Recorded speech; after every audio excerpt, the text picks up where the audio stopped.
Hello there. Today we are looking at Ariana Grande's latest single, which at time of recording is We Can't Be Friends, Wait for Your Love. This is a really cool song. I really enjoyed it the first time I heard it, and I thought, oh, some really interesting chords in here. I should do a video about it. So here we are. Now, the song is in F major, which is not a super guitar friendly key, but we're going to mitigate that by using a capo. If you haven't used one before, I've done a video on capos and what goes on behind them, why we use them. But just for the sake of this video, we've got it on the 1st fret. So we're playing in the key of F, but I'll be talking in the key of E major because they're the chord shapes we'll be using. So pop your capo on, let's get cracking. So there's no intro to this song, it's basically just straight in. So the chords for the verse, you've got an E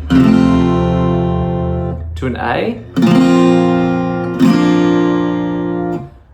E again, to an A again, and then you're going E, E over G sharp, to the A,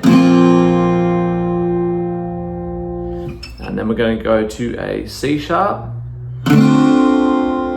C sharp minor, a B to the A. Now, if you haven't seen that E over G sharp before, this is the way I like to do it. There's a couple of different ways you can do it, but this is a nice one when you're doing open chords like this. So you basically, instead of playing an E down here and stretching up to get that, it's, not friendly. So basically what we're doing is we're going to play an E chord here, sort of an E5, there's no third in there, but then we're going to add the third in the root, in the bass here. So using our third finger, which is on the 5th fret in this case, that's the G sharp. So that's our new root note.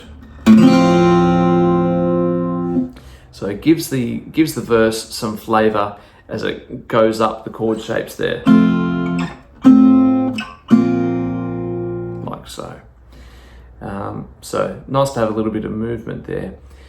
Then no pre-choruses, and go straight into the chorus.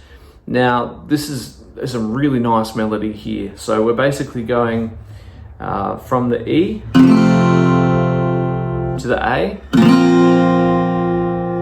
and then I'm going to play an E up here, then an E major 7. Now here's the magic chord. We're playing so it's basically you're playing a B chord, a B major, but you're playing it over an A bass. So instead of having it sound like this,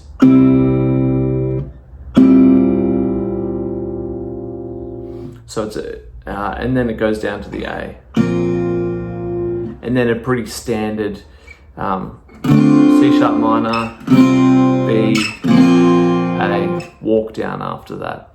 So you put it all together, the chorus sort of goes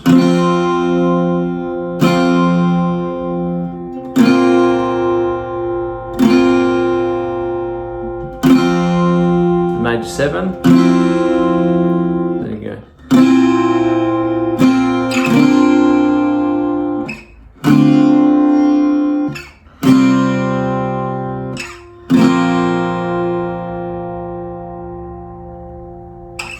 And so on and so forth. So that's a really cool little melody there, and you can hear it because the chords follow the melody. That's a really good way of figuring out what the chords are doing. Listen to the bass note, listen to the melody, and then you can fill in between what the chord should be. Then we're going to the bridge, which is very pretty standard, really. It's just from the E to the A to the E to the A, C sharp, B, A. So pretty standard, just going through the chart here. And then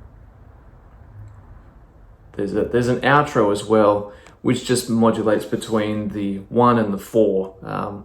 That's referring to the Nashville number system of talking about chords, which basically just means we're going from the E chord to the A chord.